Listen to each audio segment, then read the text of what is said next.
ஐயப்பனுடைய விரத முறை என்று சொல்லப்பட்டிருப்பது 41 நாட்கள். இதை எந்த குருசாமி மாரும் சொல்லலை, எந்த சாமியும் சொல்லலை, யாரும் இதை ஸ்கிரிப்டே எழுதலை. ஐயப்பனுடைய விரத முறைகள் என்பது யாராலும் சொல்லப்படவில்லை. ஆனால் ஐயப்பனுடைய விரத முறைகளை சொன்னது யார் என்றால் ஐயப்பனே சொல்லியிருக்கிறார். இது இதுக்கு ஆதாரமான ஒரு விஷயம். பூதநாத உபாக்கியானம் என்ற ஒரு புத்தகம் இருக்கிறது. பூதநாத உபாக்கியானம் நீங்கள் எழுதி வைத்துக் கொள்ளுங்கள்.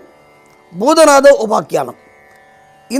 இந்த புஸ்தகம் என்ன புஸ்தகம் அப்படின்னு சொன்னால் 18 புராணங்களில் கடைசி காண்டம் இந்த பூதநாத உபாக்கியானம்.